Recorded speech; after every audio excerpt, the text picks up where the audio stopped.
Se va a lastimar. That was supposed to be a You're gonna bend the blade. bitch still Come on, running. one more. What are you doing? What are you doing? Will it start if I let it go? No, you start when it pulls up. That's a lie. Se nota que este güey no ha jalado a day in his life, huh? Suéltala a ver si prende. I could tell you're a super for sure, dude. Let it go. Hold on. She got a starter or some shit? Do you want me to do it, Javi? Oh, When have you ever started something I've like never that? started like that. No. No, you Start start with with a lawnmower on? have you not seen the videos? Everything's still, you can actually turn on in reverse. You pull it and let it go and it turns on.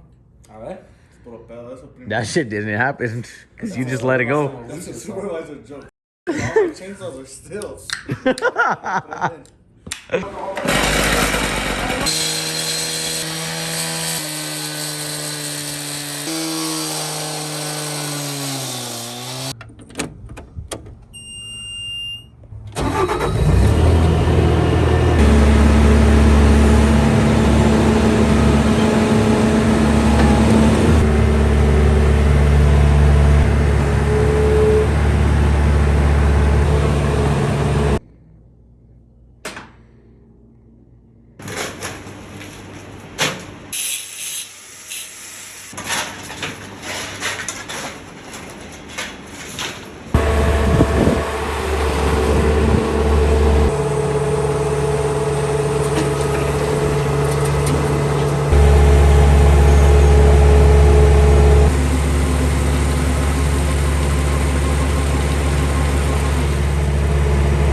All right, guys. So basically, the thing that started this whole entire shop renovation was the lift. I got offered a 9,000-pound lift for $1,500 from my friend Intensity up the street.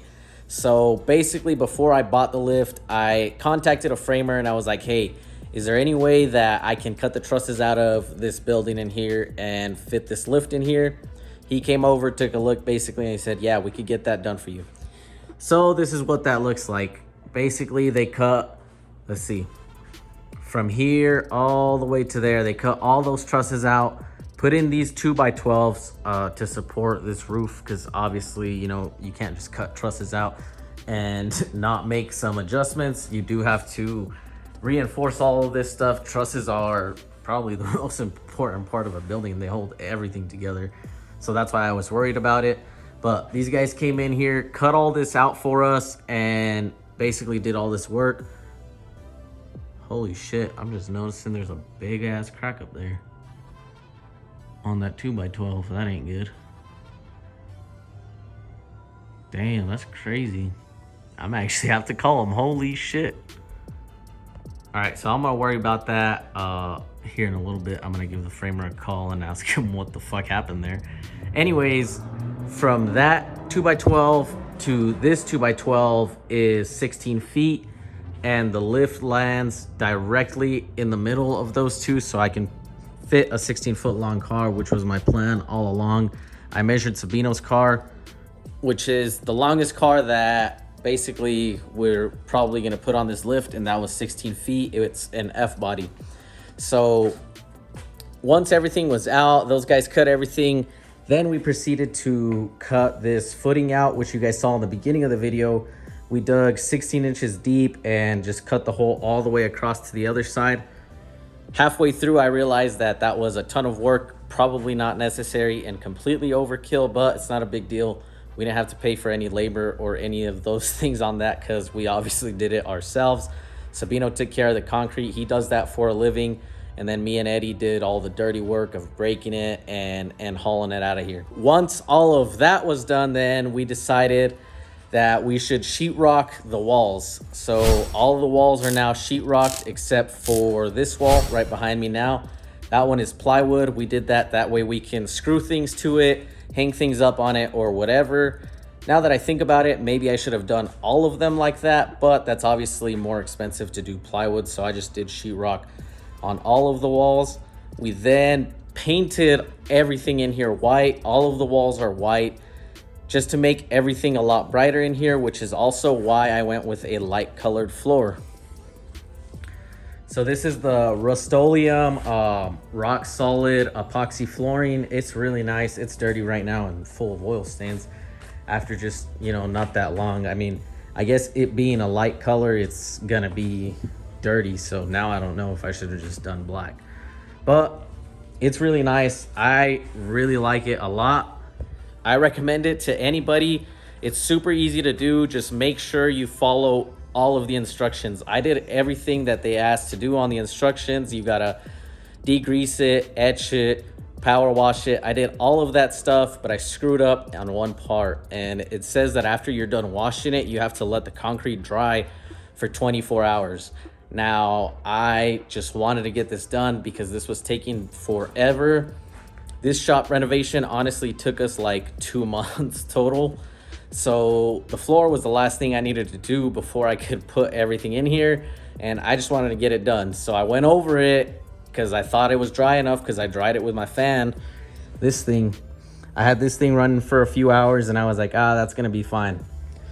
But when I went to go put it on, it basically, what Rust-Oleum said is that the moisture under there started to come up and push the stuff away. So in some areas it was very, very splotchy. And honestly, it did not look good whatsoever, especially towards here, towards the back where the lift is. You can still see it a little bit around here. It doesn't look as good as on camera, but you see like this area, basically a bunch of spots back here looked just like that. You can't see them anymore because I redid it.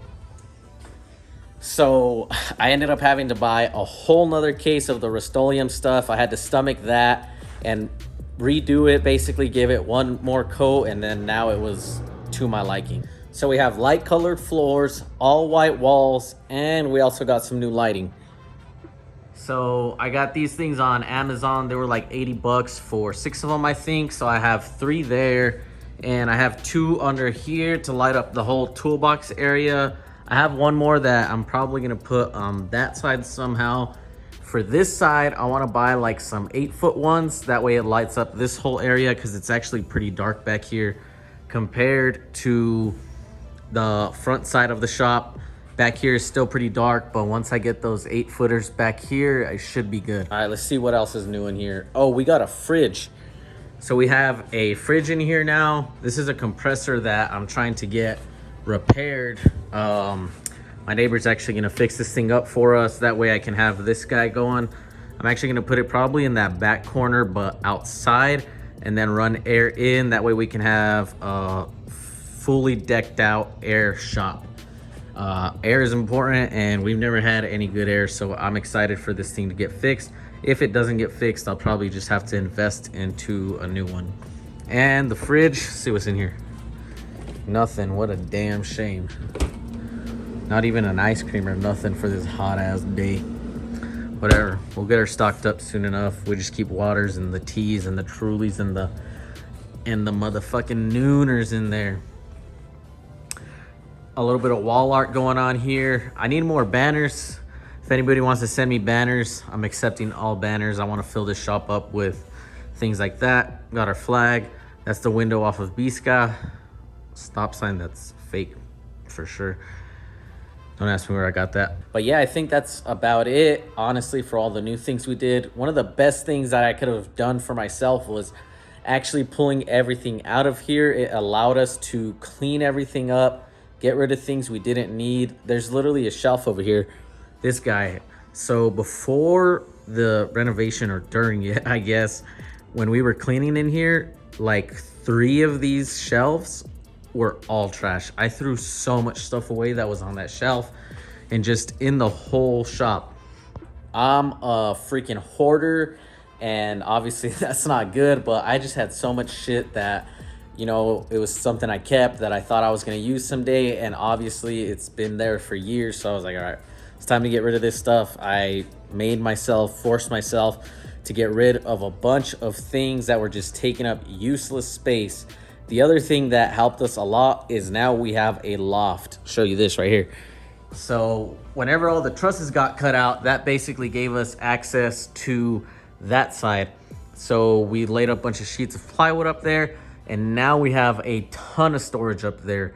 There's so much space up there. Everything that we don't use on a daily basis, but we still need, is up there. And we got a little more wall out here. The plate from B-Sky, Texas plate, I don't know where it came from. Some crackhead drew that for me. He got down on that shit. But yeah, so having that storage up there basically cleared up a bunch of room down here, a bunch of floor room. There was so much stuff in here before, and now it is extremely spacious, and there's still things that need to get moved around and organized to make it, you know, tippity top. But it is so much better already than it once was. Let's do a full little walk around, and I'll show you guys basically every corner of the shop and what's going on. So we walk in right here. We got the new fridge. Like I said, this compressor should be outside. I actually already ordered some parts for it, so hopefully it will be fixed very, very soon. We come here and I have just this random table with a vise that's not attached to anything. So right here, I'm actually gonna be putting my welding table. I need to build it though, because before I just had a piece of 1/8" steel on top of like a school desk. I just found it outside and used that a few years ago, and that thing was literally about to fall apart and kill someone probably. That thing was just in terrible shape, so I need to build that. That's gonna go here. Now, I used to have my vise and my bench grinder mounted to that table, but I don't think I want to do that anymore because they take up table space and just kind of get in the way. So I think that's what I'm going to go ahead and use this area for. I'm going to build some pedestals here. That way I can mount the vise and the bench grinder here. So I'll have grinder, vise, welding table. Down there I have saws and a vacuum and just random stuff. Oil pan, our AC that doesn't work very well. It's way too hot. This is Eddie's toolbox. This is my toolbox, which is very incomplete.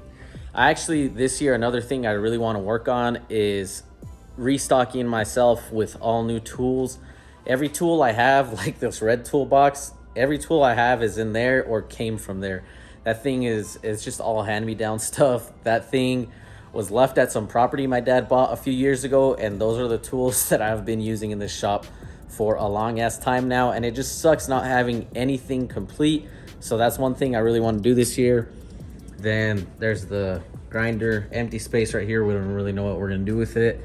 This is my other toolbox. Like I said, everything's just everywhere. Nothing is ever complete. So I'm gonna work on buying new stuff. Wrenches that I tried to organize but are not organized. More wrenches, bolts, random things, more random things. See? Told you, starting to buy new tools. That was the first thing I actually bought. But yeah. Oh yeah, I also bought this guy. So I think I'm gonna go with Icon stuff because I can't afford anything nicer than that. More unorganized things. Nothing. And more unorganized things. That's I think that's Omar's transmission, so that should be gone here soon. Let's see what else we got here. Oh, I didn't cover these shelves. So these shelves up here, actually, this one specifically, everything that was on it got moved up there, obviously, because we gained access to that after cutting apart all the trusses, which I'm very scared about. But everything is up there now, and that shelf actually, after I start working on my truck, should clear up even more because most of the parts up there belong to my truck. We walk around here, and that's our first tool for our lift, oil drain pan. We still need to get a tranny jack. Let's see what else we got here. K-Series, this is a K24. I'm actually putting it in a Civic, and that's coming very soon. While I do the cage on my buddy David CRX, he's gonna case swap my Civic for me. And we got another 5.3 here. This is a aluminum LC9. This is the one that's actually gonna be going in my truck, La Bizca. Then another shelf. So this shelf is new. That shelf on that side has been there forever. This one is new. I built it with renovation because obviously we didn't have a wall here back then. We just had a piece of plastic if you ever watched any of the videos. But yeah, this shelf is actually fairly empty itself. It's not very organized. And so is that one. As you can see there, I just have some welding stuff, and reorganizing that shelf can be, you know, gain us a ton more space up there as well. And this one too. Then this table probably gonna stay. This is where Eddie had all his parts and still has most of them. He's putting his GTO back together. I'll talk a little bit about this thing in a little bit. Tool cart, which we need to start to use a lot more. We got our trash can, which moves everywhere every day. My 2 welders are in here, TIG welder, and I use this one for MIG. This is another 5.3, also aluminum, but that one's actually going in this car, so that one should also be leaving soon along with its transmission. 12-ton press, another toolbox where I just have grinding disc, electrical stuff, random things like that. And the shelf that I was talking to you guys about earlier. These are some stainless steel sheets, which are actually very nice. Javi got those for us. And I think I'm gonna put those over here once I have the welding table built and my little pedestals. That way all that grinding stuff doesn't destroy that wall completely. But yeah, that's basically the full walk around of the shop, you guys. So there you guys have it. That's a whole tour of basically what our shop looks like now. The lift is already a total game changer. It has helped me done a ton of things already, and I've only had like 2 cars on it up to this point. So that is honestly absolutely amazing. The RX-7, you guys, is actually leaving this week. I think it's gonna be gone. Omar's taking it home, and then I'm getting one more car. I'm getting David's CRX. I'm gonna put a cage in that. After that's done, then I'm back to working on my truck full time. So we should have Bisca vlogs coming soon, and hopefully a running truck sometime in, I don't know. I'm not even gonna put a date on it because I really don't know when that thing's gonna run. I literally have to do basically a whole entire new build on it, but I'm very excited for it. I'm here for it, and it's gonna be a bad bitch when it's back. That's gonna do it for this video, you guys. Make sure you follow us on all our social media outlets. Give me a like and subscribe if you like what I'm doing. Thank you all for watching. Salaam.